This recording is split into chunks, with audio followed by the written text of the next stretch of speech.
of the Chinese people, including our compatriots in Taiwan, and is a glorious and sacred task facing our patriotic revolutionary united front. The major policies which the Chinese government has announced concerning the return of Taiwan to the motherland give full consideration to the circumstances, interests, and future of the Taiwan people and authorities, and are therefore completely fair and reasonable. All Chinese patriots belong to one big family. Those who promote the reunification of the motherland render valuable service to the nation and to the Chinese people. We cooperated with the Kuomintang 2 times in history. The great cause of the reunification of the motherland is an important issue that conforms to the historical trend of the times and satisfies the needs of the Chinese people. We hope to work together with the Taiwan authorities in this respect. Since the compatriots in Taiwan have been patriotic for a long time, they will certainly make valuable contributions to the cause of the reunification of the motherland. The democratic parties and federations of industry and commerce maintain extensive links with and have great influence among our compatriots in Taiwan, Hong Kong, Macau, and among the Chinese residing abroad, so we hope that you will help bring Taiwan back to the motherland. We are in a great era serving as a link between the past and the future and are undertaking a great cause that has not been undertaken by our predecessors. As we advance, we shall encounter difficulties and resistance. However, so long as we adhere to the 4 cardinal principles, strengthen the great unity among all China's nationalities and continue to develop the revolutionary patriotic united front, no difficulties can prevent us from progressing and all obstacles will be overcome. Our cause must succeed, and we shall unquestionably attain our goals. Let us, under the great banner of Marxism-Leninism and Mao Zedong thought, help emancipate people's minds, maintain the political situation of stability and unity, achieve the 4 modernizations and accomplish the reunification of the motherland. Let us work together to build China into a powerful modern socialist country. Excerpt from a speech at a banquet given by the National Committee of the Chinese People's Political Consultative Conference and the United Front Work Department of the CPC Central Committee to the delegates attending the Conference of All Democratic Parties and the Conference of the All China Federation of Industry and Commerce. Speech greeting the 4th Congress of Chinese Writers and Artists. October 30, 1979. Delegates and comrades. Today, delegates representing our writers, dramatists, artists, musicians, performing artists, motion picture personnel and other workers in literature and art are gathered here to sum up their basic experience over the past 30 years and to discuss ways of building on their successes, overcoming shortcomings, and thus making literature and art flourish in the new historical period. This is a happy and historic occasion, and on behalf of the Central Committee of the Chinese Communist Party and the State Council, I am pleased to greet you warmly.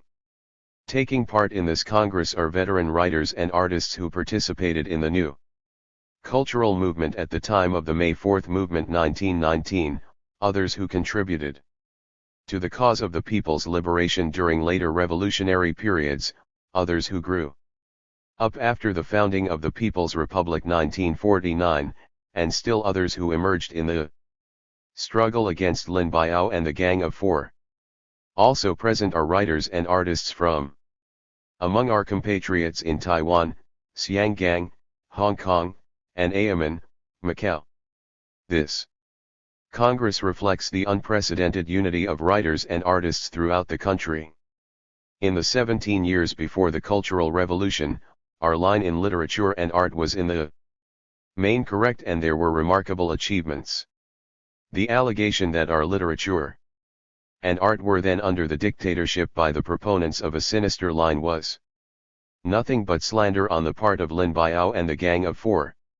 During the 10 years When they ran riot, many outstanding works were proscribed, and many writers and artists framed and persecuted. A great number of our comrades and friends in literary and art circles resisted or fought against Lin Biao and the gang with dignity and honor.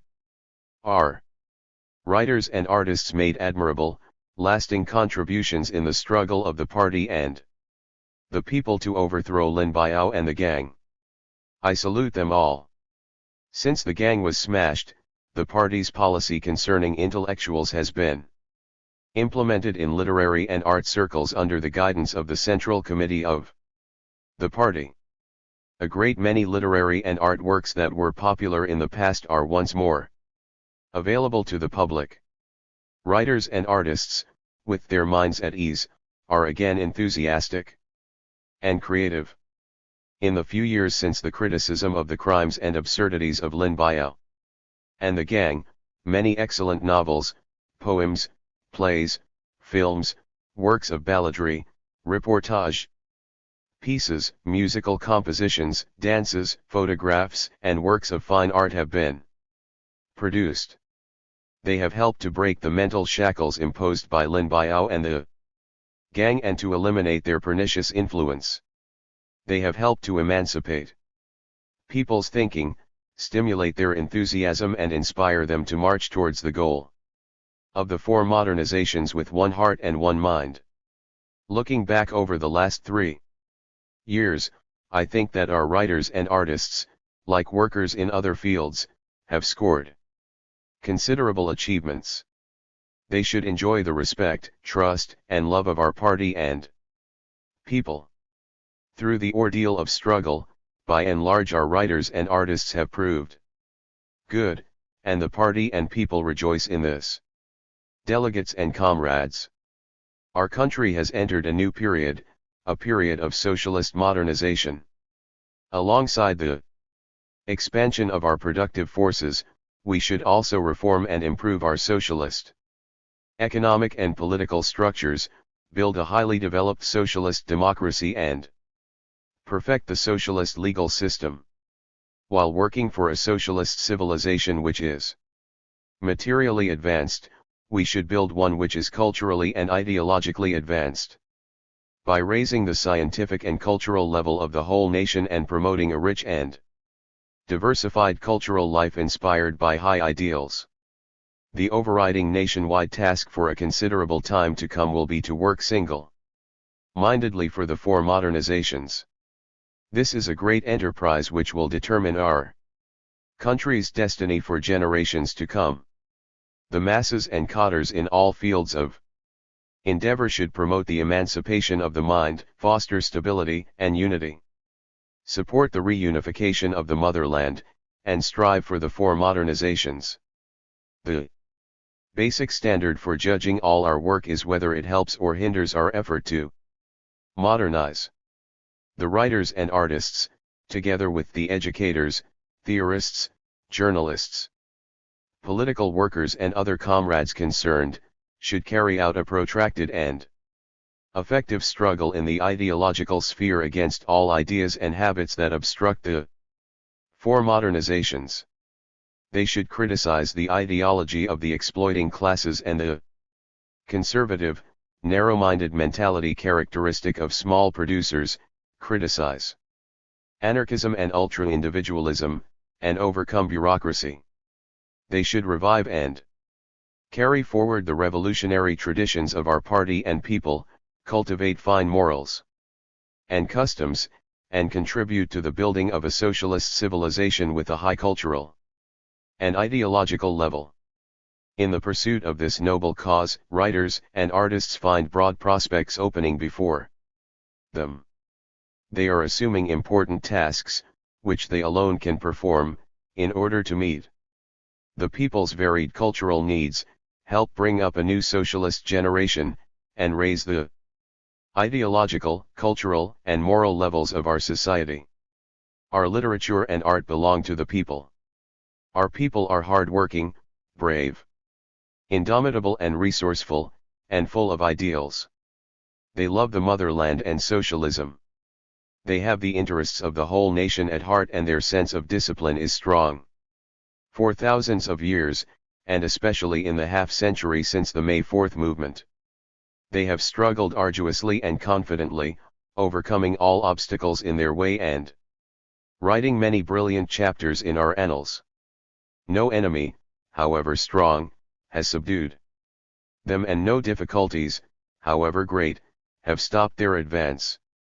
Our literary and artistic creations must give expression to our people's outstanding qualities and celebrate their triumphs in revolution, in construction, and in struggles against all kinds of enemies and hardships.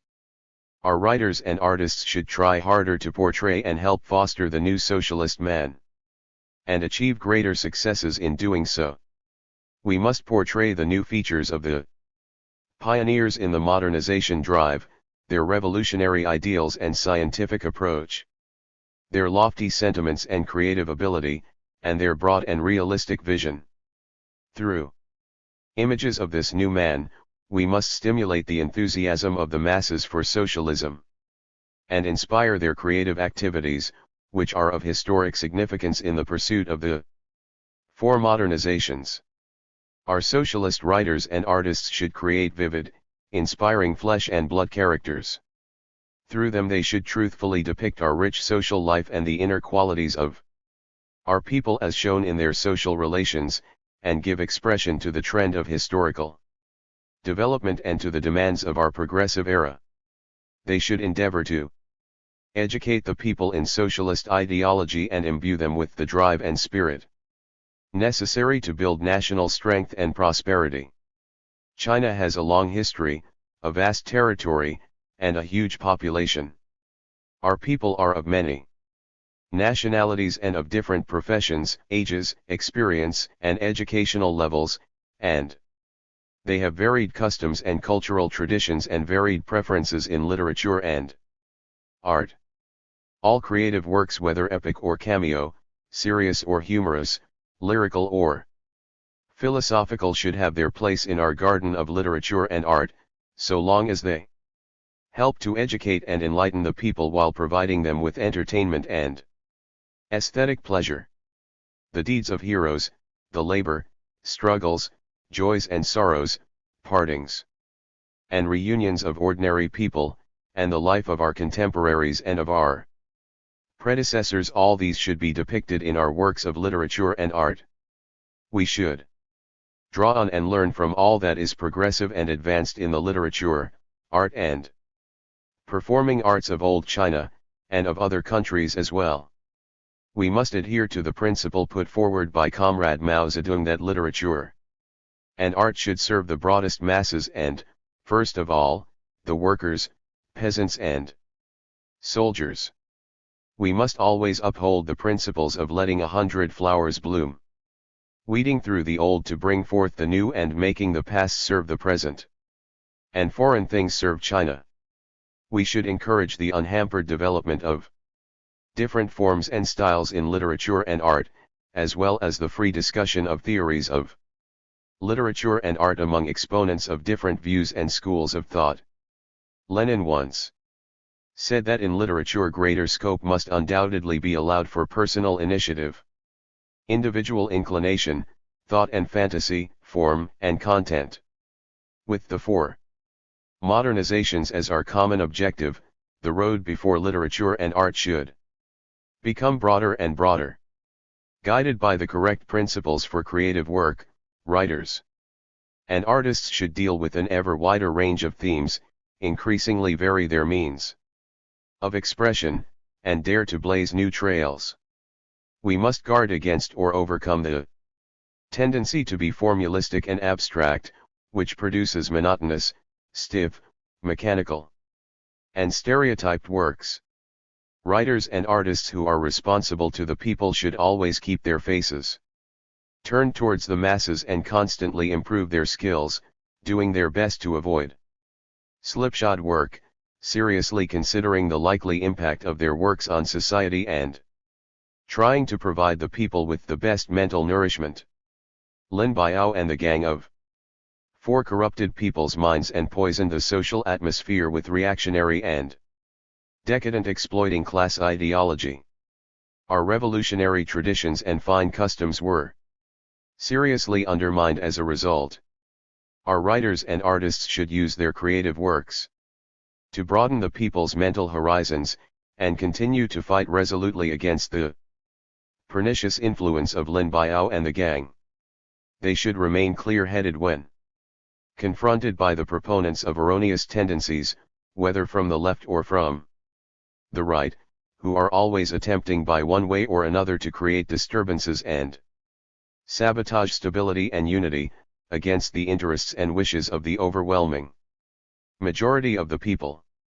Through literary and artistic creation and in close coordination with other ideological workers, they should help to raise the people's consciousness, make them understand the harmfulness of these erroneous tendencies and arouse strong public opinion against them, so that all society will unite to condemn and oppose them.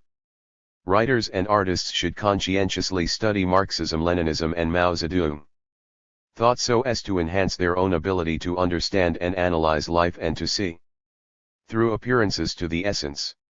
We hope that more and more comrades in their ranks will become real engineers of the human soul. In order to educate the people, one must first be educated himself. In order to give nourishment to the people, one must first absorb nourishment himself. And who is to educate and nourish our writers and artists? According to Marxism, the answer can only be the people. It is the people who nurture our writers and artists. The creative life of all progressive writers and artists is rooted in their intimate ties with the people. Creativity withers when these ties are forgotten, neglected or severed. The people need art, but art needs the people even more. Writers and artists should consciously draw source material, themes, plots, language and poetic and artistic inspiration from the life of the people and be nourished by the dynamic spirit of the people, who make history. Fundamentally, this is the road which our socialist literature and art must take if it is to flourish. We believe that our writers and artists will march forward along this road steadily and unswervingly. Writers and artists also need to constantly improve their professional skills. They should earnestly study, assimilate and expand upon all that is best in the literary and artistic techniques of every land and every age and perfect art forms with the distinctive features of our own nation and our own time. Only those writers and artists who defy difficulties, who study and practice diligently, and who dare to explore new ground can scale the artistic heights. We sincerely hope that our writers and artists will unite more closely and expand their ranks. Whether professional or amateur, all socialist and patriotic writers and artists and all those who support the reunification of our motherland should try harder to help and learn from each other and to concentrate their energies on literary and artistic creation, study and criticism. It is for the people to judge the ideological and artistic value of a work. Listening with an open mind to criticism from different quarters and accepting useful advice are the key to constant progress and improvement. In literary and art circles, we should encourage comradely, friendly discussions in which facts are presented and things are reasoned out. Such discussions should take place between creators who belong to different schools or work in different forms, between creators and critics, and between creators and their audiences. In the process, both criticism and counter-criticism should be permitted, the truth should be upheld and mistakes corrected. Writers and artists of the older generation bear an important responsibility for discovering and training young people of talent. Our young writers and artists are vigorous and perceptive, and in them lies the future of our literature and art. We should help them eagerly and also make strict demands on them, so that they will not become divorced from life but will make steady progress both ideologically and in their art. As for the Middle-aged generation, they are the mainstay of our literary and art work, and we should make it possible for them to contribute all they can. Special stress must be laid on the training of talented writers and artists. For a country as big as ours, with a population of over 900 million, we really have too few who are outstanding. This is quite out of keeping with the demands of our times. Through improved ideological and administrative work, we should create the necessary conditions for persons of outstanding talent to emerge and mature. Party committees at all levels should give good leadership to literary and art work. Leadership doesn't mean handing out administrative orders and demanding that literature and art serve immediate, short-range political goals.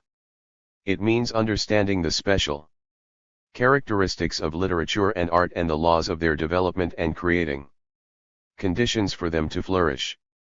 That is, it means creating conditions that help writers and artists to improve their skills and to produce fine works and performances truly worthy of our great people and era. At present, it is particularly important to help writers and artists to continue emancipating their minds, to break the mental shackles fastened on them by Lin Biao and the Gang of Four, and to keep to the correct political orientation. We must do everything, including providing appropriate material conditions to ensure that our writers and artists can give full expression to their insight and talent. We maintain that leaders should exchange views with them as equals, and that those among them who are party members should set an example through their own creations and unite with their non-party colleagues so that all can advance together. The bureaucratic style of work must be dropped. There must be no more issuing of administrative orders regarding the creation and criticism of literature and art. To think that such a practice upholds party leadership can only produce results opposite to those intended. It is essential to adhere to the ideological line of dialectical materialism, and to analyze both positive and negative experience in the development of our literature and art over the past 30 years. We must get rid of all stereotypes and conventions and study new situations and solve new problems in conformity with the characteristics of the new historical period China is in. The preposterous ways of Lin Biao and the Gang of Four undermine the party's leadership in literature and art and destroyed their vitality. In the production of literature and art, which involves complex mental labor, it is essential that writers and artists follow their own creative spirit. What subjects they should choose for their creative work, and how they should deal with those subjects are questions that writers and artists themselves must examine and gradually resolve through practice. There should be no arbitrary meddling in this process. Delegates and comrades. At the time of the founding of our People's Republic, Comrade Mao Zedong pointed out that an upsurge in economic construction is bound to be followed by an upsurge of construction in the cultural sphere. After waging bitter struggles and overcoming many difficulties, we have smashed the Gang of Four and thus removed our biggest stumbling block. We can now say with full assurance that this upsurge will not take long to appear, and that the conditions are daily ripening that will enable us genuinely to put into practice the Marxist policy of letting 100 flowers bloom, 100 schools of thought contend. Thanks to the hard work of the masses of writers and artists, a new period of flourishing literature and art will unfold before us. The present Congress is the first gathering of writers and artists from all over the country. In this period of our new long march, you comrades have been invited to it on the strength of your already considerable successes. We are sure that after the Congress you will produce more and better works of literature and art to offer to the motherland and the people. I wish this Congress complete success. Senior cadres should take the lead in maintaining and enriching the party's fine traditions. November 2, 1979. Today I wish to speak to our senior cadres on a number of questions. Material benefits for senior cadres.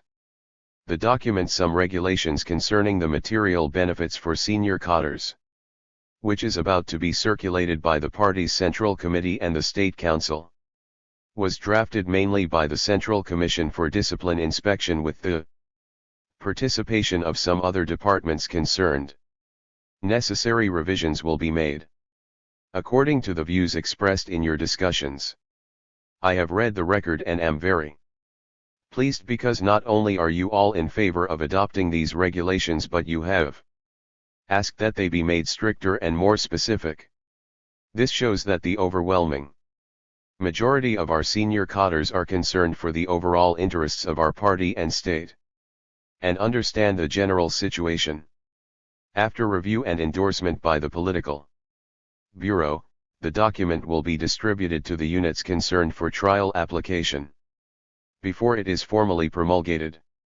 Basically, these regulations reaffirm the provisions in force before the Cultural Revolution. There aren't many new ones, and some are not so strict as before. Those that concern housing are an instance. Although the document prescribes that each person may have only one residence, it may vary in size. But a few people now have 2 or 3 residences. And they are not all senior cadres, some are at lower levels.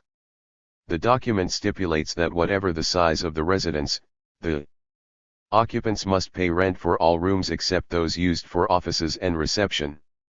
This is unchanged from before the Cultural Revolution, when we all paid for living space.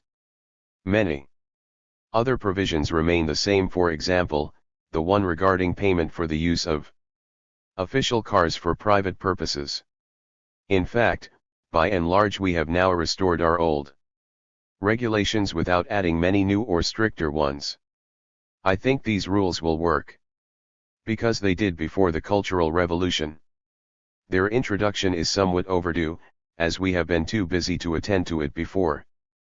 But if we delay further, we'll find it hard to justify ourselves before the people.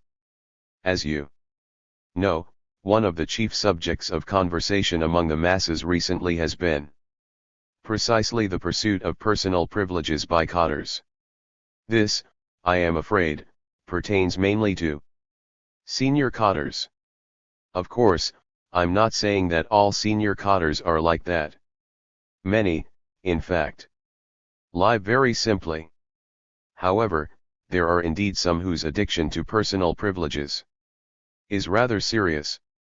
That is also true of some cadres at middle and lower levels, such as certain secretaries of commune and county party committees and certain comrades in factories, mines, and other enterprises. We must realize that this is not only a problem relating to the style of the party. It has become a general tendency in our society, a social problem. To overcome it, we must start now by establishing regulations with regard to the material benefits for senior cadres and then, step by step, introduce similar regulations for cadres at other levels.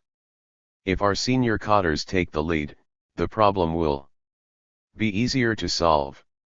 Both the masses and the cadres at the grassroots are against privilege seeking, especially by cadres at the higher levels but also by those in the middle and lower ranks. The people resent it greatly when cadres seek privileges. At present, the people at large are most worried by 3 problems, namely, rising prices, privilege seeking by cadres, and the housing shortage. Some people have tried to exploit for ulterior motives the widespread dissatisfaction among the masses, including party members and cadres, over privilege seeking, including backdoor dealings. This is true of certain persons who use the Zeidenwall as well as of some bad elements among the people coming from different localities to lodge appeals with the central authorities. You have to stop and think for a minute, for some really outrageous things are happening. For example, some persons have an insatiable desire for a life of ease and comfort and are always making their homes bigger, better, and more beautiful. Others violate rules and regulations in various ways for their own convenience. This sort of wrongdoing alienates us from the masses and the cotters and debases social morality. People are very sensitive to it.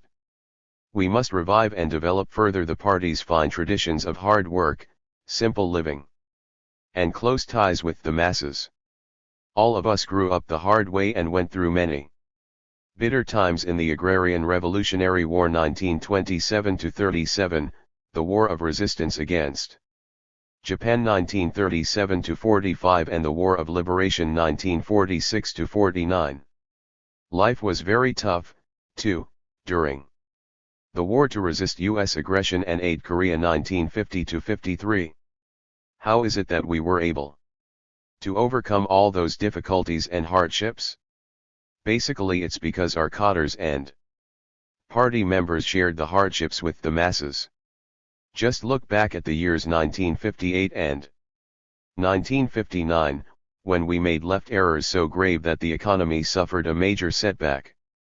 And we had to slash the investment in capital construction from nearly 30 billion yuan to a little over 5 billion, transfer 20 million workers and office staff from cities to the countryside and shut down a number of factories. How is it that we were able to manage all that? Why was it then possible for us to readjust the economy rather smoothly? Because our party maintained close ties with the masses and its prestige was high among them.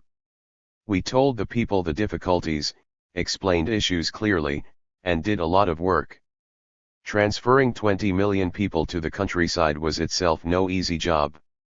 If not for the high prestige enjoyed by the party and the government, it couldn't have been done. Besides, the general social conduct then was different from that today, and our cotters were in closer touch with the masses. All that made it possible for us to overcome the difficulties quickly. Material conditions today are somewhat better than they were then. And except for housing, our people's standard of living has improved. So why do the masses still have so many complaints against us?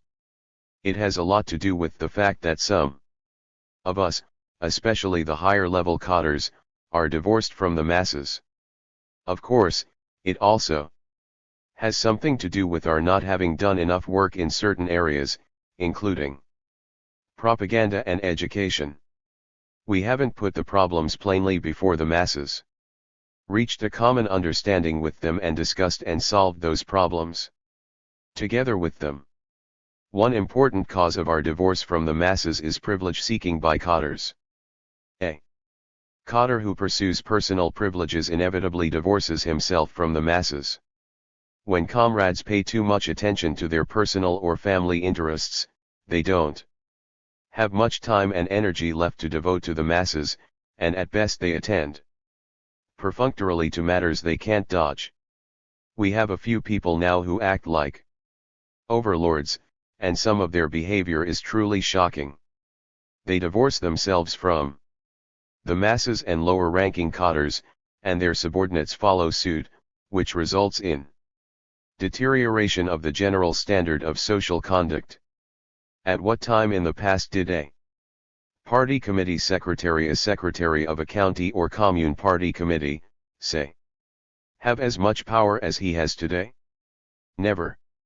And there are a few people now who abuse this power and encroach upon the interests of the masses, pursue a privileged lifestyle for themselves and even act tyrannically and outrageously. What's more, they seem to think it's natural to behave that way. Recently many people have come to the capital to appeal to the central authorities for help. It's true that there are a few bad elements among them. There are also some whose complaints, though wholly or partly justified, are hard for us to deal with for the time being, limited as we are by the present conditions. But most of the complaints are about problems which can and should be solved in line with the present party and government policies. Yet a small number of comrades take a bureaucratic, apathetic attitude towards these problems and put off taking any action. And A handful, violating law and party discipline, have gone so far as to retaliate against people who come with grievances. This is absolutely wrong and intolerable. If our senior cadres can first solve problems in their own attitude and behavior such as those I have mentioned above, then they can tackle similar ones in other spheres throughout the country with justice on their side. If we fail to solve our own problems, we'll have no right to say anything about the conduct of others, for people will simply retort, "What about you?" In short, it is high time to establish the regulations I've been talking about. I would also like to say that privilege seeking by some of our senior cadres has affected their relatives and children, leading them astray. A small number of comrades are in bad repute both in their own units and elsewhere, mostly because of their children's misdeeds. For instance, before the Cultural Revolution, party and state secrets were kept pretty well and rarely leaked out. Today, some cadres' children have free access to classified documents and spread their contents at will. There have even been individual cases in which the sons or daughters of cadres have sold or given secret information to foreigners. This is one of the main reasons why many of our secrets can't be kept now. Incidentally, some current practices simply must be changed. We used to have a rule that classified documents were not to be taken out of the office and that the persons responsible for secret documents must travel in pairs when conveying them from place to place. Nowadays, some people just stuff classified documents into their briefcases and carry them wherever they please. Documents belonging in confidential files are entrusted to individuals who keep them wherever they like. This simply won't do. Regulations are needed. As there are no office rules at present, some senior cadres are accustomed to working on public business at home. I'm not saying that those few comrades who are aging and in poor health may not do so. But generally speaking, it should be avoided. Many things can be settled by discussion in the office. Why, then, do we just route documents around so that people can read them and check off their names? Isn't this bureaucracy? Some papers circulate for as long as 6 months without any decision being made. Nobody knows whether those who checked off their names approve or disapprove of the content. To rectify the party's style of work and improve social conduct, we should start with the senior cadres implementing some regulations concerning the material benefits for senior cadres will have many good effects. First and foremost, it will naturally help to reduce bureaucracy. Of course, we may find our lives a bit less comfortable, but they'll still be far more comfortable than those of ordinary cadres and the masses. The regulations may sometimes cause us inconvenience. For example, if we call a car to go to the movies, we'll have to pay for the transportation. But if you don't want to spend the money, you can just stay home. What's so terrible about that? Once this document is promulgated by the Central Committee and the State Council, it will have the force of law. You'll have to abide by it, like it or not. Before the Cultural Revolution, we did attend to the problem of how to narrow the gap in living standards between the senior cadres on the one hand and the lower level cadres and the masses on the other. We lowered the salary scales of senior cadres 3 times and explicitly stipulated that there should be no more increases.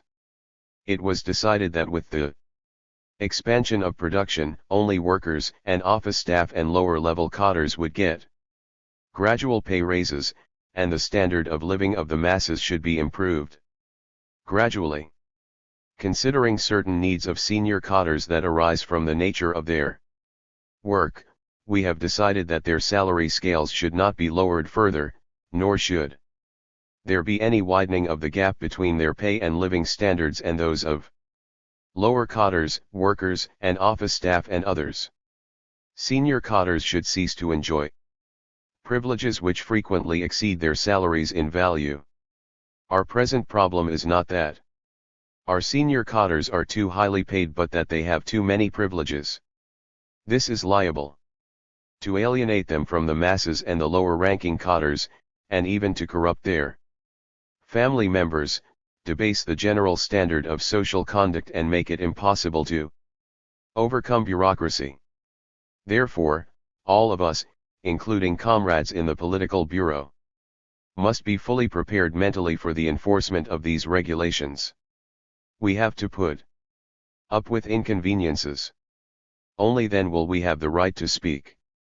Although the document has not yet been formally discussed and endorsed by the political bureau, the Central Committee is determined to solve this problem. It was not easy for us to make up our minds to do this, because we knew we would offend some people. A small number will not agree with our decisions, and they will be the first ones we'll have to offend. And while most of us will favor this document in principle, when it is actually enforced and directly affects us individually, some of us will feel resentful. We must straighten out our thinking on this issue. Not only should we conscientiously observe the regulations ourselves, but we should convince our family members and other persons concerned that they are correct. We should all think back and realize how much better our life is now than before. 2. Selecting successors. The problem of cadres' material benefits affects the senior cadres first of all. Another problem, the selection of successors, is even more directly related to them. The line and principles adopted for the modernization program are correct, but the problem, and it is a serious one, is lack of trained personnel necessary to carry them out. The reason is simple: everything has to be done by people. Without a great many qualified people, we will not achieve our goal. So we urgently need to train and promote large numbers of them for our modernization program. The selection of successors is a new task and a responsibility for our veteran comrades and high-level cadres. Most of them are around 60 years old now, or even older. Their energy is, after all, running out.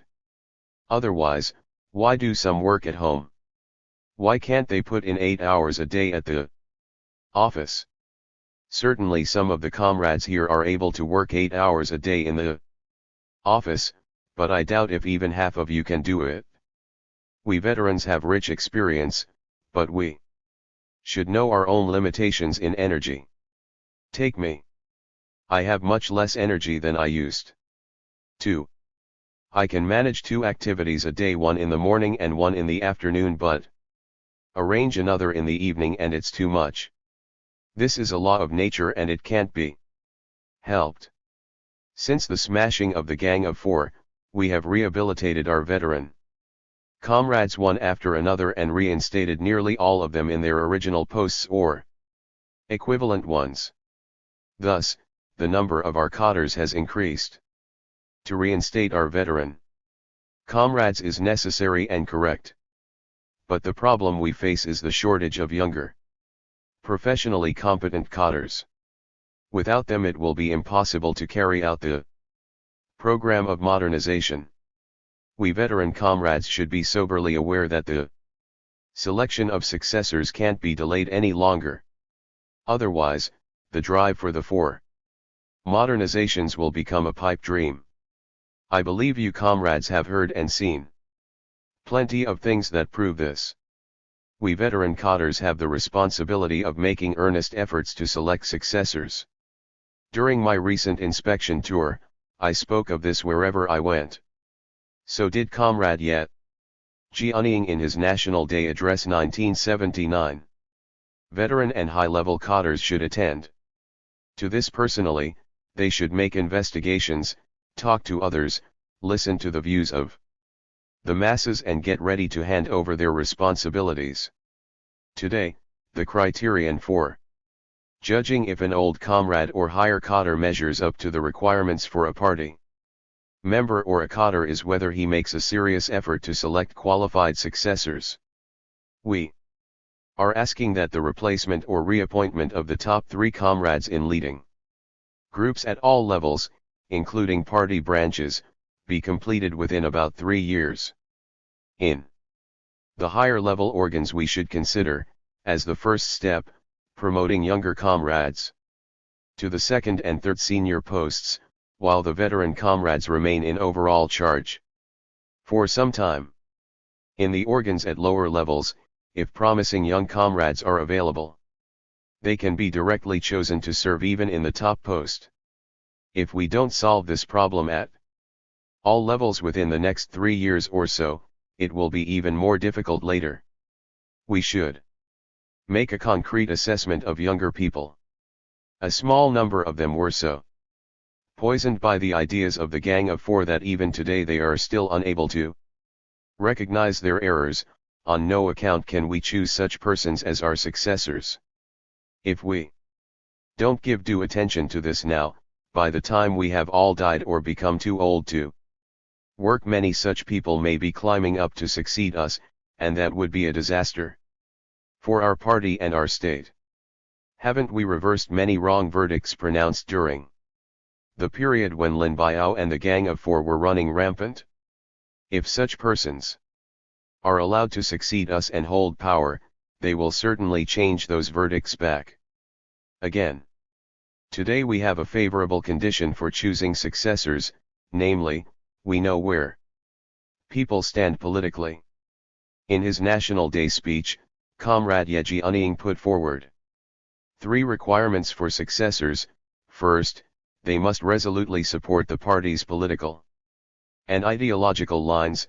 Second, they must be selfless, abide strictly by the law and discipline, uphold party spirit and be completely free of factionalism. And third, they must be deeply committed to the revolutionary cause, have a strong sense of political responsibility and be professionally competent.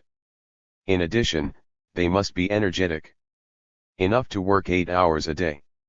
We must never neglect this point.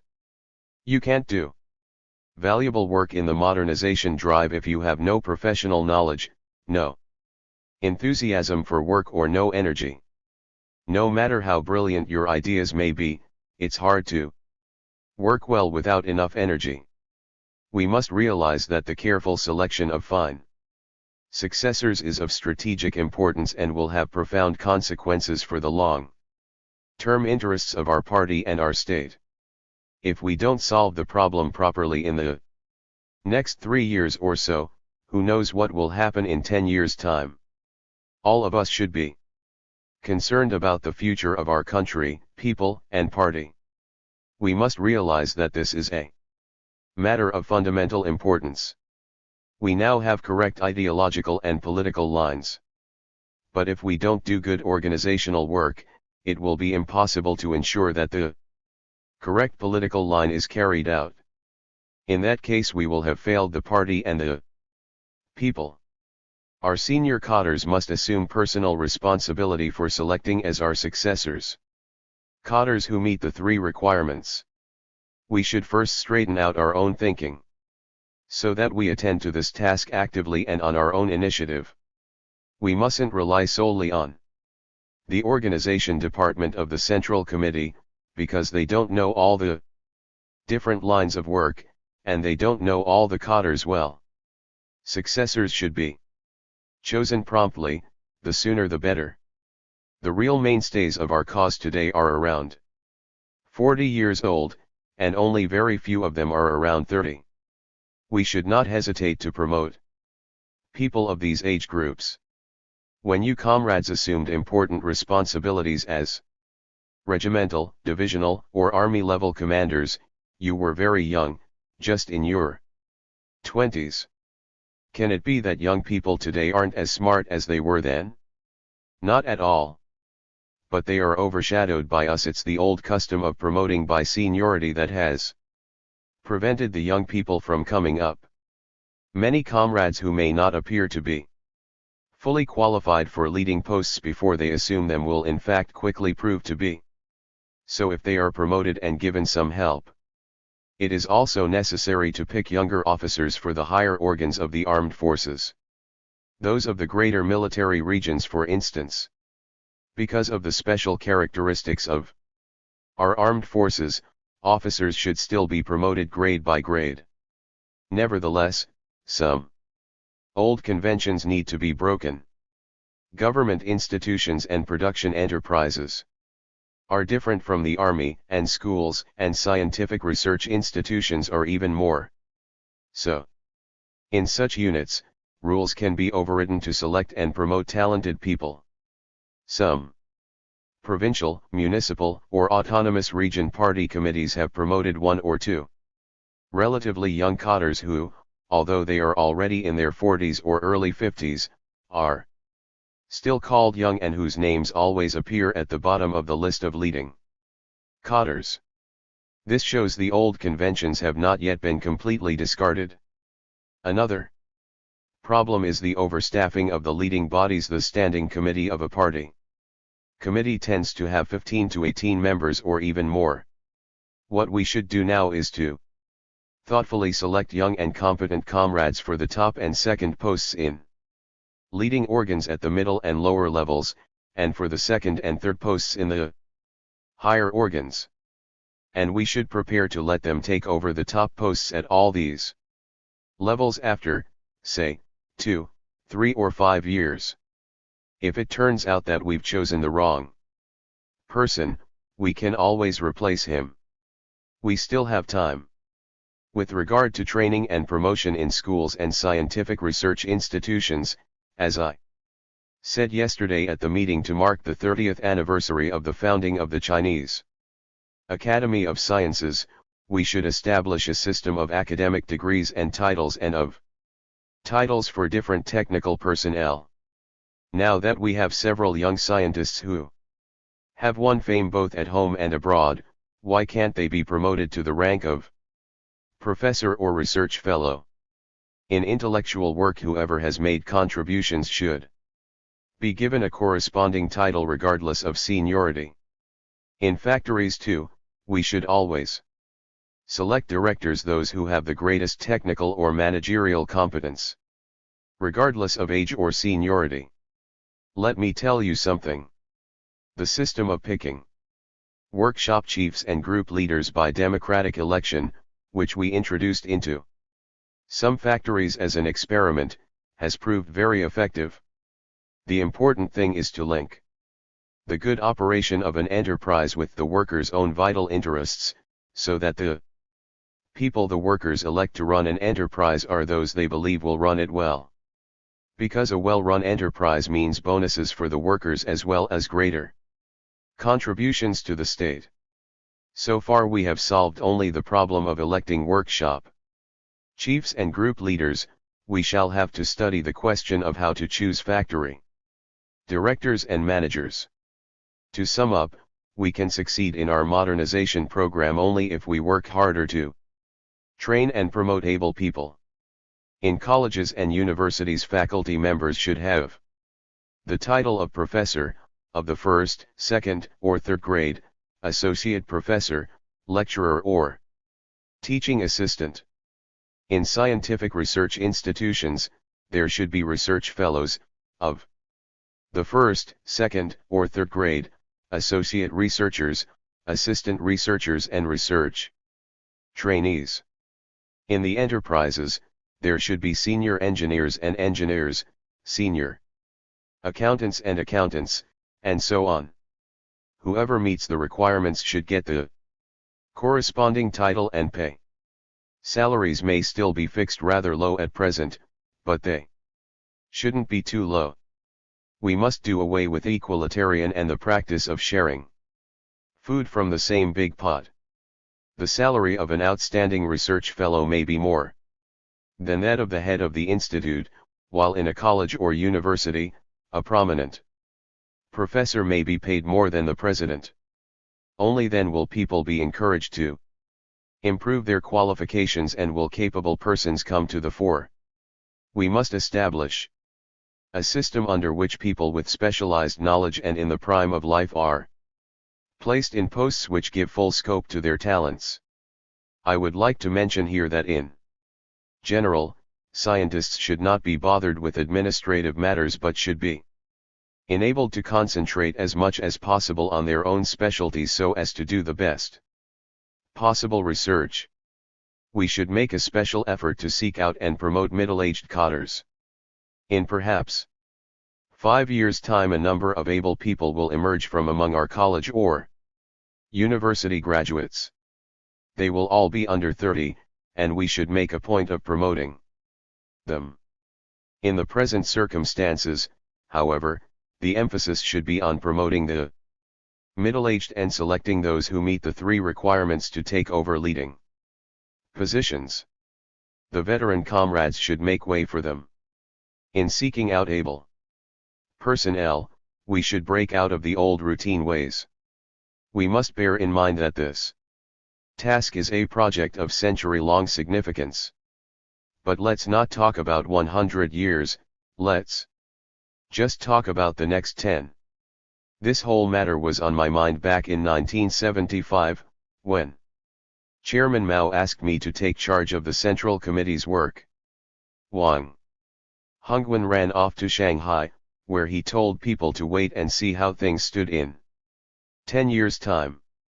I talked with Comrade Li Xiannian about what would happen to people like us in 10 years. As far as age is concerned, they had the advantage of us, as they do of the comrades present here. If people who cling to the ideology of the Gang of Four were to take power one day, you wouldn't be able to overcome them. How much longer can you expect to live? And even if you are still around at that time, your minds won't be too clear. That is a law of nature. We say that capitalist society is bad, but it doesn't hesitate to discover and utilize talent. One of its traits is that it makes use of anyone who is qualified, regardless of seniority. And this is considered natural. In this respect, our system of selecting cotters is outmoded. The seniority system represents a force of habit and is backward. Our cause will have a bright future if we can select the right people for the right jobs. The reason is self-evident. It is not enough just to formulate correct ideological and political lines and define the objectives of the 4 modernizations. There must be people to do the work. Who is to undertake the job? It's no good for us just to sit in the office checking our names off papers that are rooted to us. There's no hope in that. It's the younger people who are doing the real work today. Since that is so, why not promote them to leading posts? Some people say the younger comrades don't have enough prestige and authority to keep things in hand. Well then, help them out. What's more, we have too many temples now. Recently we have been considering whether it is good to have so many ministries and commissions under the State Council.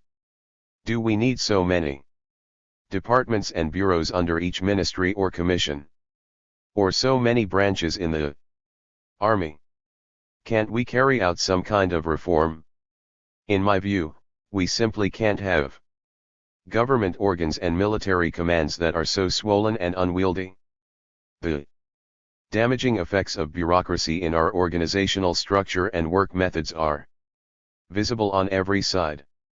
There are too many temples and each has too many deities. Veteran comrades stand in the way and younger people have no chance to come forward. Therefore, we must reform the present cotter system and establish one that facilitates the promotion of younger cotters. A couple of years ago I proposed setting up a system of advisorships. It wasn't completely successful, however, because many people didn't want to become advisors. Now it is clear that the advisor system alone won't solve the problem and that the important thing is to have a retirement system. This question deeply concerns each one of us, and I ask you to think it over carefully. Unless this system is established, it will be impossible to reduce overstaffing, to make organizations less unwieldy and to give younger people an opportunity to move up. When we have regulations explicitly stating The retirement age for cadres of different levels and departments, everyone will know. When he is supposed to retire. Before the Cultural Revolution, we did consider creating such a system. But it didn't seem very pressing then, because most of the comrades present here today were only in their late 40s. It is now 13 years since 1966, and most of you are around 60. So the problem has become urgent and must be solved soon. Will a retirement system mean that some comrades will be slighted? It's not a question of slighting anybody, but of addressing a major problem that affects the prosperity and vitality of our party and our state. It seems that the advisor system is one way out and that it should therefore be maintained. But what is more important is to establish a retirement system. Many comrades have made this suggestion, but we have not discussed it formally yet. Today I'm just stating my views in advance. The old comrades have many responsibilities now. What is the most important? To select successors well. When the right successors are chosen, we will have fulfilled our obligations and our life's work will be more or less complete. For us, the day-to-day work comes second, third, fourth, fifth, or even sixth.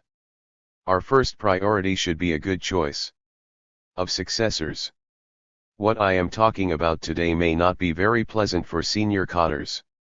You may say, just look, we veteran cadres are in for hard times now. There are regulations that restrict our material benefits. Special prerogatives are out.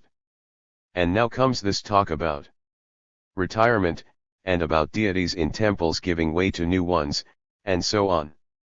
Isn't all this directed at us older comrades? I don't think that's the right way to look at it. We ourselves should be conscious of these necessities. As for me, I'd like to retire right now. If the party would let me. I really mean it. That's the truth. But in the interest of our cause as a whole, I can't retire yet, nor do I think you would agree to my doing so. I feel keenly that the question brought up today is of overriding importance. We must look to the future, for our cause will affect generations to come.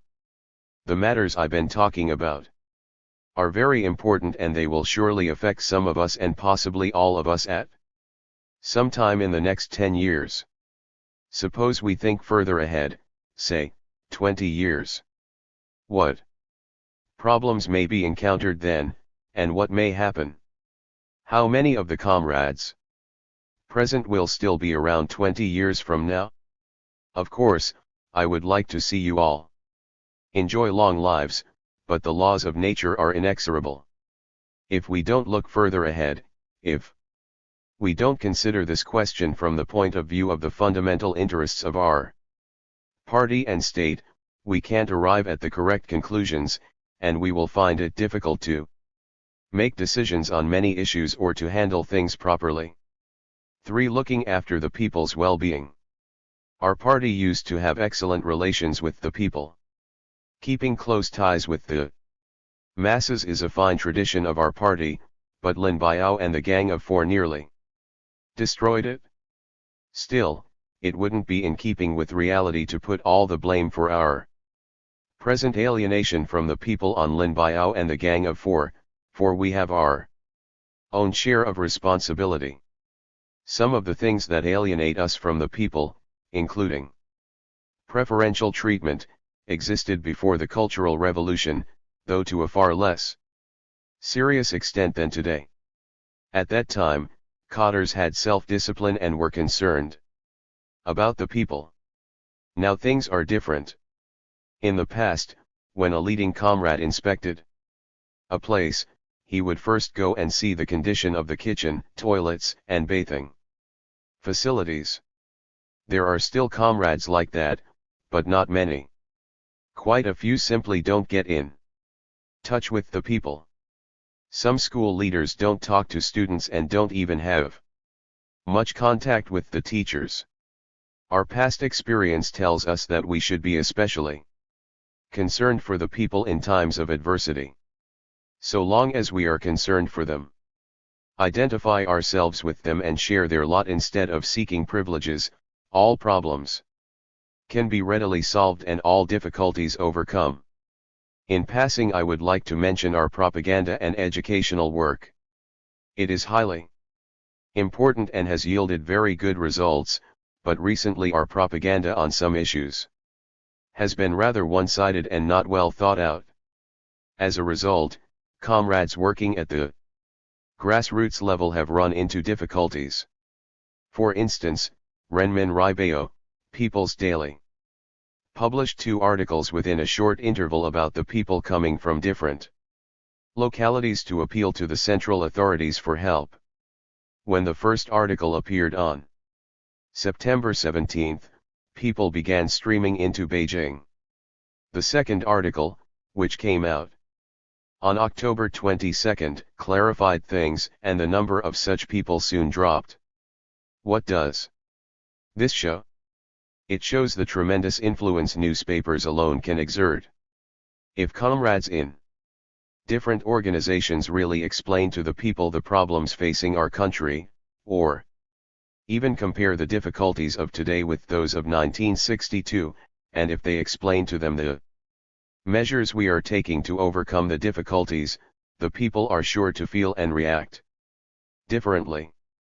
So long as we maintain close ties with the people and explain things to them patiently, we will have their sympathy and understanding and will be able to surmount any difficulties, however great. The problems that are arising now show that we have been quite alienated from the people for a considerable time. We should do painstaking ideological work among them, including those who are always putting up big character posters and making public speeches at the Zayden Wall. Of course, it is necessary to crack down on the handful of bad elements. But we should adopt dual tactics in dealing with these elements and place the emphasis on educating them and splitting their ranks. Further, we were completely right to establish the policy of economic readjustment, restructuring, consolidation and improvement, and it is increasingly clear that readjustment in particular is necessary. However, since in our propaganda and educational work we have failed to keep up with developments, a fair number of people have wrongly found this policy demoralizing. This, together with the rise in prices, has led them to feel there is no hope for the four modernizations. So our educational work, including work through the mass media, must catch up with policy changes. Whenever a problem comes up, every locality and every institution should take on the task of educating the masses by explaining the issue to them properly. It is essential that we heed the voice of the masses, discuss the conduct of affairs with them and work with them to overcome difficulties. Students in some schools have complained about their living conditions, saying that no one is paying attention to the way their kitchens are run, that spinach, after one rough cut, is thrown into the pot with the dirt still on it. It shouldn't be too hard to wash spinach clean and cut it into small pieces, and it wouldn't add to the cost. However, it will be difficult to solve even simple problems like this without proper educational work and close contact with the masses and cadres at lower levels. More often than not, it has been our failure to do our work well and promptly that has given rise to the existing problems and that has caused so many petitioners to come from different localities to seek help from the central authorities. Of course, some of them are bad people who break the law and regulations, and that cannot be attributed to shortcomings in our work. At present, cadres throughout the country, and first of all the senior cadres, should set an example and take the lead in reviving and enriching our party's traditions of working hard, living simply, and maintaining close ties with the masses. We will run into a variety of difficulties in our effort to achieve the four modernizations because we lack experience in such matters. For one thing, we are short of managerial and technical personnel. For another, technical transformation of an enterprise reduces the size of the workforce needed, and this creates the difficult problem of how best to employ the extra workers. Furthermore, we are going to establish a retirement system. This is undoubtedly correct. But many people won't like the idea, so we will run into difficulties there too. In the final analysis, these problems can be solved only if we have faith in the masses, rely on them, and stick closely to the mass line. It is up to the veteran cadres to take the lead in further developing our party's tradition of maintaining close ties with the masses. Younger cadres should be selected and promoted to leading positions at different levels. The veteran cadres should pass on their experience to them, help and guide them and set a good example for them so that they will inherit and develop the party's fine traditions of hard work and plain living and closeness to the masses. They should be taught that to solve problems it is not enough merely to be young and to possess professional knowledge. It is essential to have a good style of work. But what is most important is to maintain close ties with the masses. We should not be overlords and should guard against the arbitrary and bureaucratic ways of high officials in the Yamen government offices in feudal China. These are some of the fundamental views of Comrade Mao Zedong, and we should still act in accordance with them. Comrades, our senior cadres are all long-tested veterans nurtured and educated by the party over a long period. The overwhelming majority of you have always obeyed the party and acted in the spirit of its directives. You struggled against Lin Biao and the Gang of Four. You work for the cause of the party and the people faithfully and wholeheartedly, and you have maintained our party's fine traditions and style. We are confident that under the new historical conditions and in the course of the new long march towards the four modernizations, you will all respond eagerly to the party's call. Set an example for others and take the lead in further developing the party's fine traditions of hard work and plain living and of closeness to the masses. We are confident that you will conscientiously follow the regulations, oppose the pursuit of personal privileges and check all unhealthy trends, and that you will strive to seek out and train successors, gradually handing over your responsibilities and thus completing your glorious mission. Speech at a meeting of cadres of the rank of Vice Minister and above from the Central Party, government, and army organizations. We can develop a market economy under socialism. November 26, 1979. Gibney, over a fairly long period of time China has remained closed off from the United States. For such a country as China, it is really a big challenge to achieve rapid modernization. It seems that China has to carry out a new revolution. Deng Xiaoping, modernization does represent a great new revolution. The aim of our revolution is to liberate and expand the productive forces. Without expanding the productive forces, making our country prosperous and powerful, and improving the living standards of the people, our revolution is just empty talk. We oppose the old society and the old system because they oppressed the people and fettered the productive forces. We are clear about this problem now. The Gang of Four said it was better to be poor under socialism than to be rich under capitalism. This is absurd. Of course, we do not want capitalism, but neither do we want to be poor under socialism. What we want is socialism in which the productive forces are developed and the country is prosperous and powerful. We believe that socialism is superior to capitalism. This superiority should be demonstrated in that socialism provides more favorable conditions for expanding the productive forces than capitalism does.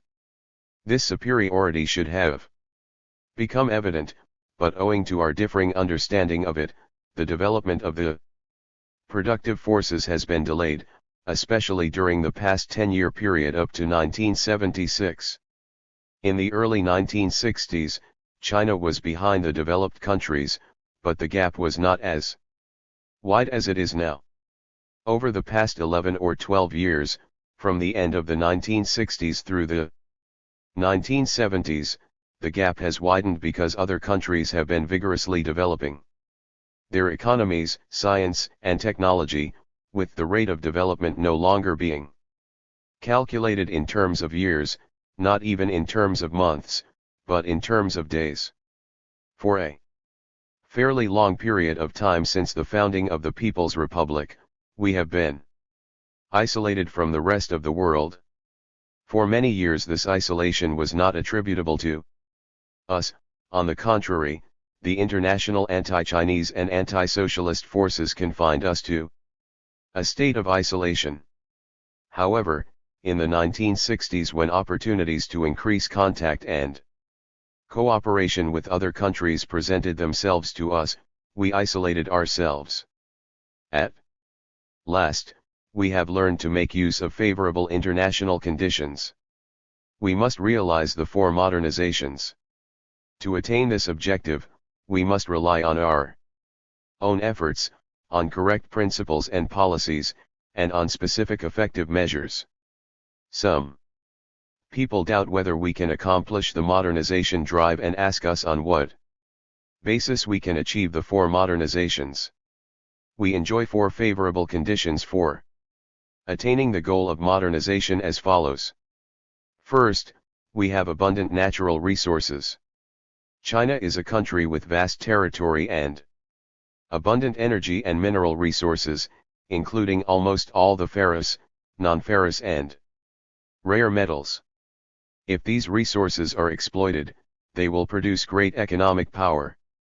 Second, over the past 30 years, regardless of the follies that we have committed, we have laid a preliminary material foundation for industry, agriculture, science, and technology, thus creating a basis for achieving the four modernizations. We now have over 2 million machine tools, and produce more than 100 million tons of oil, over 600 million tons of coal, and more than 30 million tons of steel annually. In short, we have laid the material foundation for realizing the four modernizations. Third, we believe that the Chinese people are APT. For about 10 years, the mental shackles imposed by Lin Biao and the Gang of Four fettered people's thinking and restrained them from bringing their wisdom and creativity into full play. But now we are encouraging people to emancipate their minds and reiterating the policy of letting 100 flowers blossom and 100 schools of thought contend, as was proposed by Chairman Mao Zedong, so as to create the necessary conditions for arousing the Chinese people's initiative and bringing their intelligence and wisdom into full play. We are strengthening and promoting democracy for the same purpose. But some people mistake our expanding democracy for advocating anarchy. In fact, anarchy was practiced in the days of Lin Biao and the Gang of Four. Development is out of the question under anarchy. If you had come to China in the 1950s or in the early 1960s, you would have found that our social conduct was good. During those hard times, people observed discipline, took the overall situation into consideration, combined personal interest with the overall interests of the collective, the state and society, and conscientiously overcame difficulties with the government. It was in this way that we passed through the 3 years of economic difficulties beginning in 1959. However, Lin Biao and the Gang of Four completely corrupted this good social conduct. Now, the Zidane Wall in Beijing has for some time been a place where those people, who do not work, often create disturbances. They are perniciously influenced by the ideology of the Gang of Four and gather to make trouble and even to engage in espionage. Although a few of them are well-intentioned, actually they are imbued with the ideology of the Gang of Four. They practice ultra-individualism and anarchy. Although these young people are few in number, they have enormous influence. We have adopted a serious attitude towards them for the purpose of educating the younger generation. Therefore, we maintain that while strengthening democracy, we should improve the socialist legal system. We should emancipate our minds and restore the good social conduct that prevailed for a long time. We shall try to fully arouse the initiative of the people in order to accomplish the four modernizations. But we have a precondition, that is, we need to create a political situation characterized by social stability and unity. Meanwhile, we should also pay attention to training personnel. For many years, we have neglected scientific research and education, resulting in great losses in this area. Therefore, we must strengthen science and education, discover capable personnel and make good use of them. To sum up, we should arouse the initiative of our people. As long as we put to use the wisdom and intelligence of the people, China has high hopes. Fourth, to realize the four modernizations, we must follow the correct foreign policy of opening to the outside world. Although we rely primarily on our own efforts, on our own resources and on our own foundations to realize the four modernizations, it would be impossible for us to achieve this objective without international cooperation. We should make full use of advanced scientific and technological achievements from around the world and also of potential funding from abroad so that we can accelerate the four modernizations. This opportunity did not exist for us in the past. Later, when conditions changed, we failed to make use of them for some time. It is high time that we learn to utilize this opportunity. The principles and objectives of the four modernizations were formulated by Chairman Mao Zedong and Premier Zhou Enlai, but owing to the interference of the Gang of Four, we could not actually implement them. After the downfall of the Gang of Four, we made great efforts to solve the numerous problems they had caused. It was not until last year that we began to shift our focus onto the drive for modernization. What is the most significant political task for China? It is the achievement of the four modernizations. During the drive for modernization we are bound to solve complicated problems and encounter difficulties. For instance, our departments are overstaffed. Also, we must master modern science and technology, but we do not yet have enough competent personnel. We need the political situation of stability and unity that we have basically already created, but still, many problems remain to be solved. We participate in international cooperation, but still we need experience in learning to absorb advanced foreign science and technology and foreign capital. However, despite various difficulties and problems, I am convinced that we have taken the correct road towards modernization. We are confident that we can gradually remove the obstacles and overcome our difficulties and shortcomings. Perhaps we shall not score any notable achievements in 2 or 3 years, but a great change will take place in a few more years. Although some people still doubt whether we can achieve the four modernizations, the Chinese leaders and the majority of the Chinese people are convinced that we shall succeed in our modernization program. Gibney, the United States made a big mistake when it interpreted the socialism of China as a copy of that of the Soviet Union.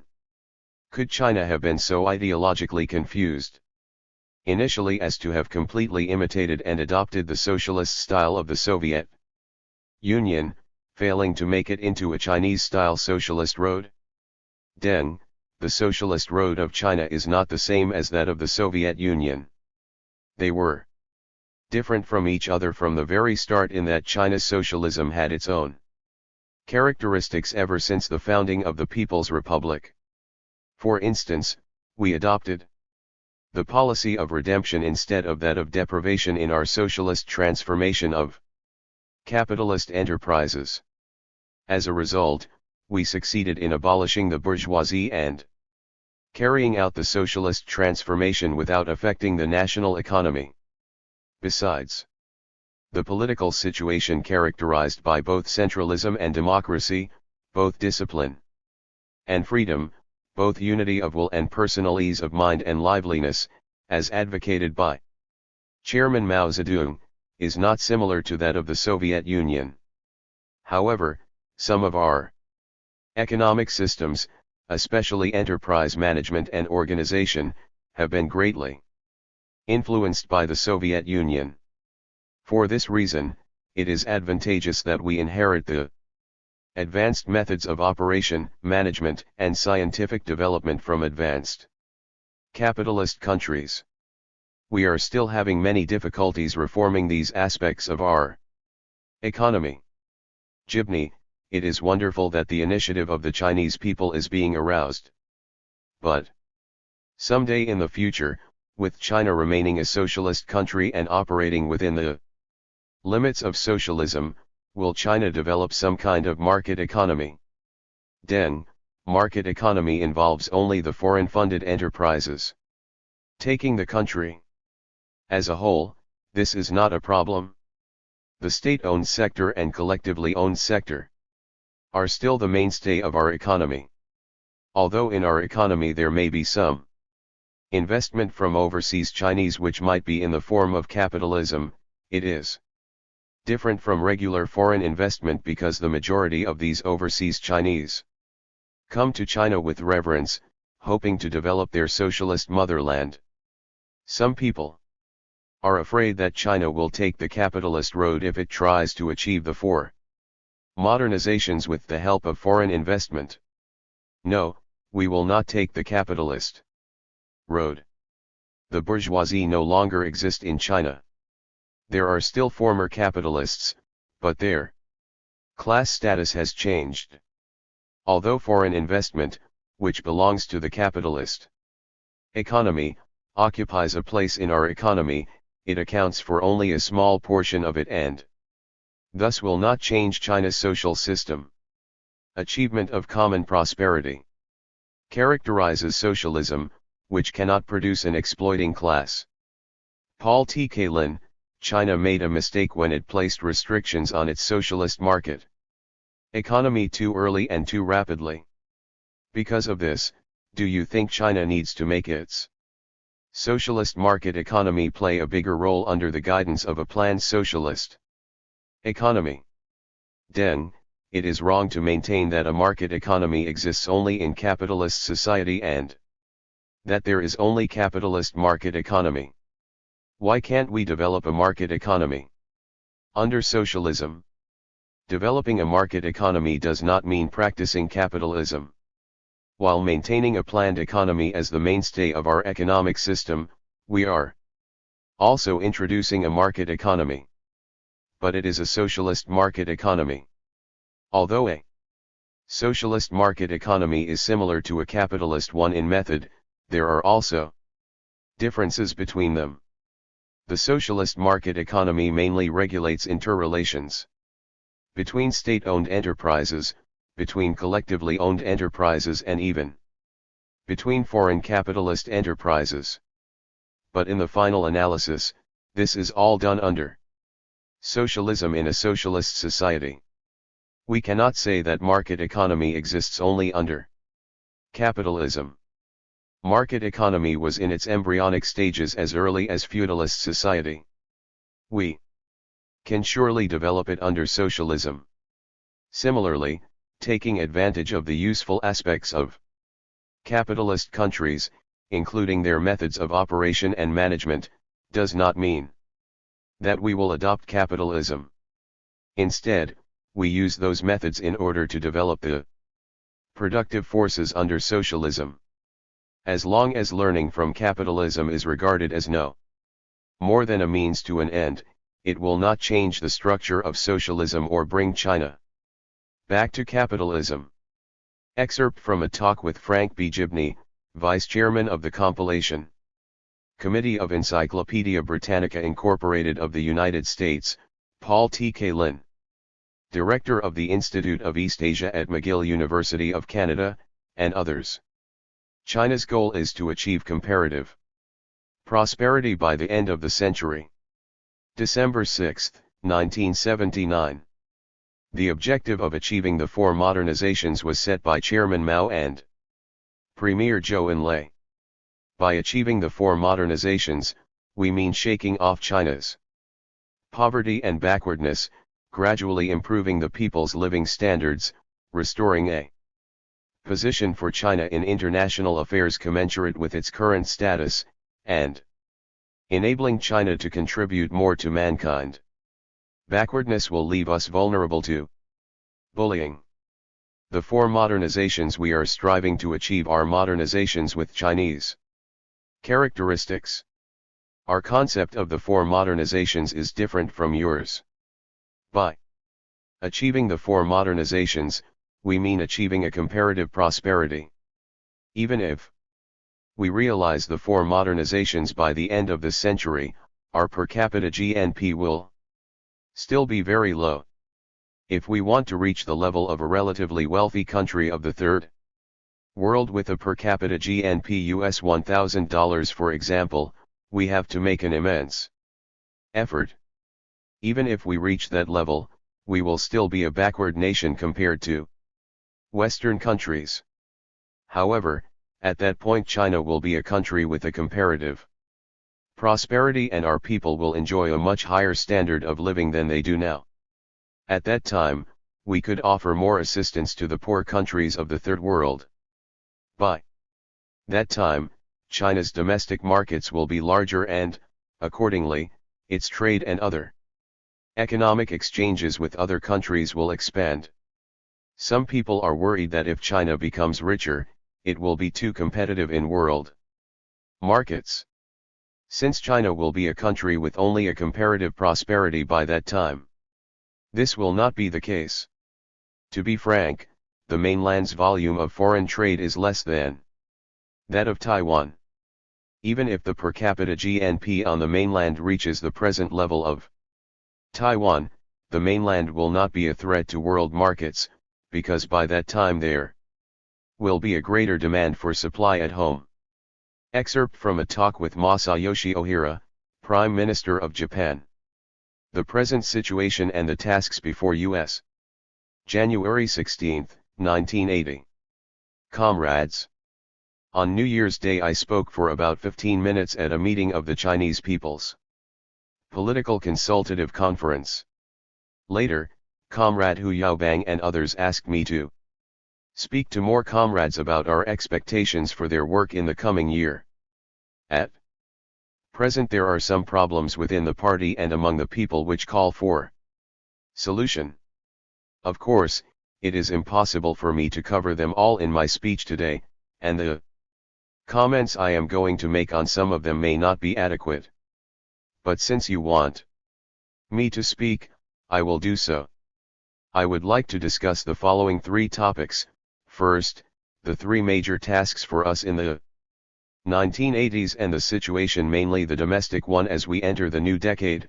Second, the four essential problems to be solved, or the four prerequisites for achieving the four modernizations, and third, upholding and improving leadership by the Communist Party. The first topic, then, is the three major tasks we have to perform in the 1980s and the domestic situation as we enter this decade. Let me begin by defining our tasks. The three major ones are as follows. First, in international affairs we must continue to oppose hegemonism and strive to preserve world peace. There is a consensus throughout the world that the 1980s will be a dangerous decade. So the task of opposing hegemonism will be on our daily agenda. The 1980s are off to a bad start, what with the Afghanistan affair and the Iranian affair, not to mention the Vietnamese and Middle Eastern questions which came up earlier. There may be many similar problems in the future. In a word, the struggle against hegemonism is a grave task constantly confronting our country. Second, we must work for the return of Taiwan to the motherland, for China's reunification.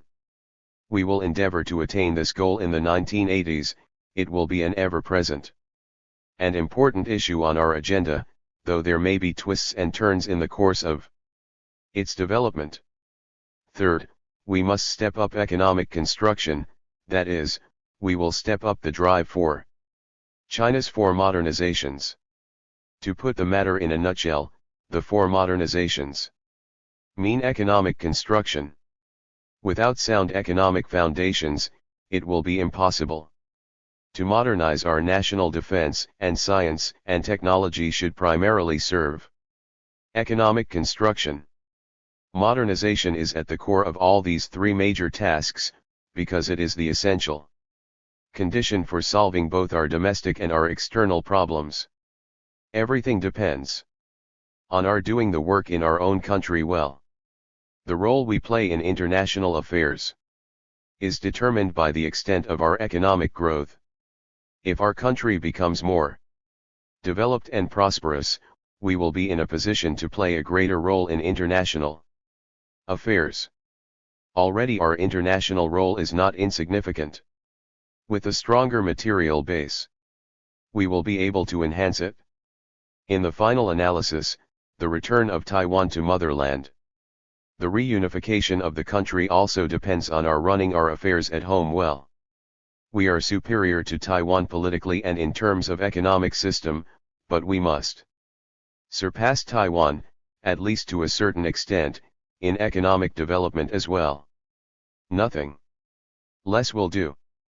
With the success of the four modernizations and more economic growth, we will be in a better position to accomplish reunification.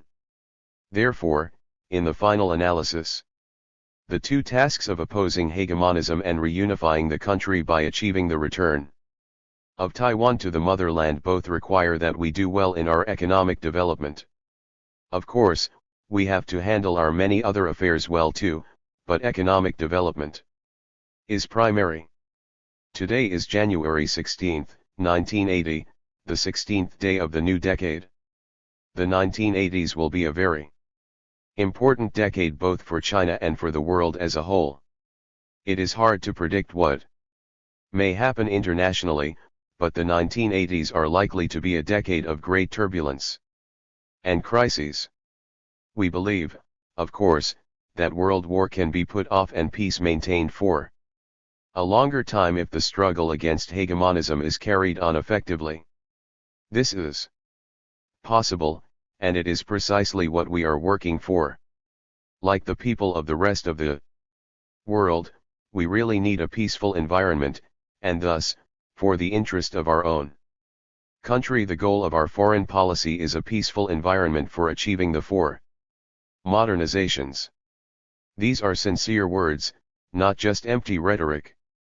This is a vital matter, which conforms to the interests not only of the Chinese people but also of the people in the rest of the world. We want to achieve the four modernizations by the end of this century, which means that, counting from this New Year's Day, there are only 20 years left, the 1980s and the 1990s. Failure to achieve decisive successes in our four modernizations during the 1980s would be tantamount to a setback. Therefore, this is a decade of great importance. Indeed, a crucial decade to China's development. So long as we lay solid foundations during this decade and continue our efforts to build on them in the next, we can count on achieving modernization of a Chinese type within the next 20 years. There is real hope. Although a period of 20 years sounds quite long, the time will slip by very quickly. From the very first year of the 1980s, we must devote our full attention to achieving the four modernizations and not waste a single day, since this general task is now before us. Nothing should be allowed to divert our energies. What is our domestic situation as we enter the 1980s? With our goal and tasks now set, we should take stock of the context in which we have to work. Some of the masses and Some party members, even some of our cadres, are not quite clear about what we have accomplished since we smashed the Gang of Four in 1976. They are not satisfied with the progress, thinking it much too slow. Because of their dissatisfaction, they are uncertain whether our political line and the four modernizations can be carried through. Of course, there are still some people hostile towards our current ideological, political, and organizational lines, but I am not talking about them. I just want to make a few comments with regard to those comrades who are not very optimistic or who are not sufficiently convinced that our future is bright. It should be pointed out that the situation is very favorable. First of all, in the 3 years and 3 months since the overthrow of the Gang of Four, and especially in the year since the third plenary session of the 11th Central Committee, events have moved very rapidly nationwide, even faster than the party expected. A lot of work was done in the first 2 years.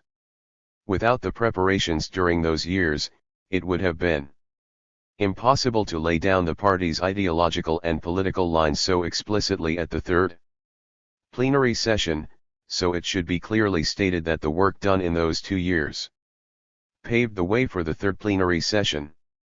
That session solved not only problems of the 10-year Cultural Revolution, but also, to a great extent, problems accumulated over the whole period since 1957. We should all think back, has there or has there not been a fundamental change in the party thanks to the efforts of the last 3 years?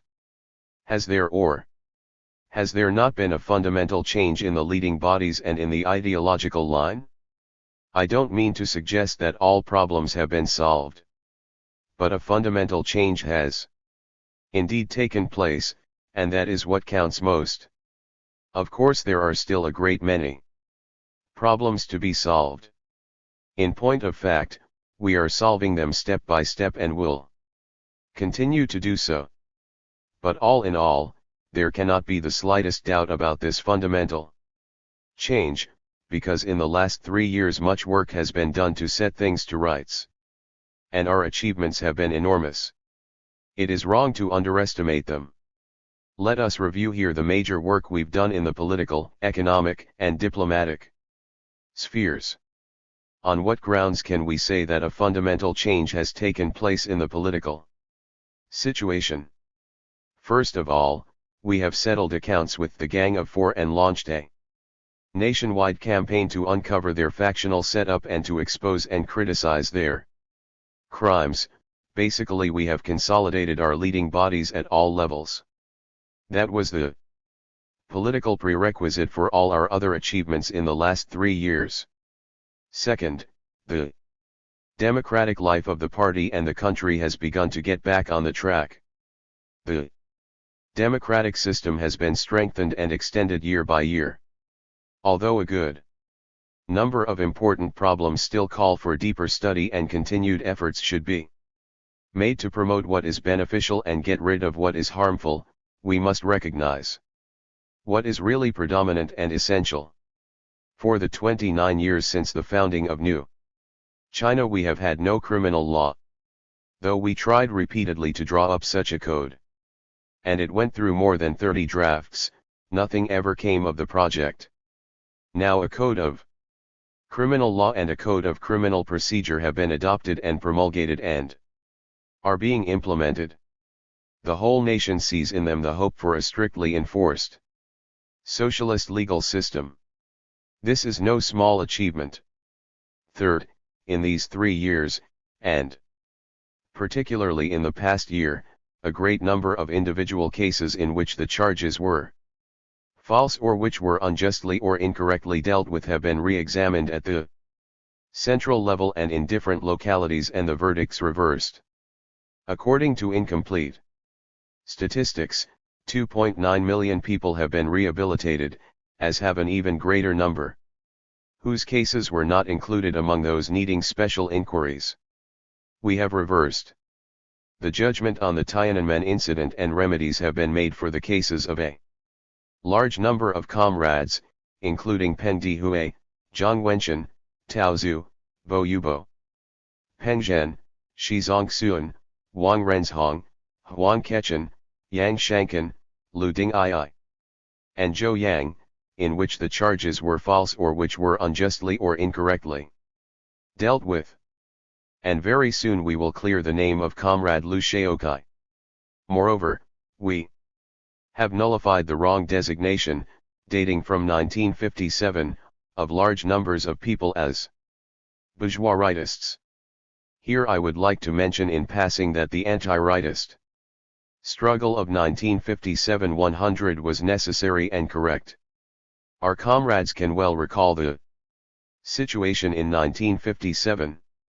In 8 years, between 1949 and 1957, we had basically completed the socialist transformation of agriculture, handicrafts, and capitalist industry and commerce, and thus entered the stage of socialism.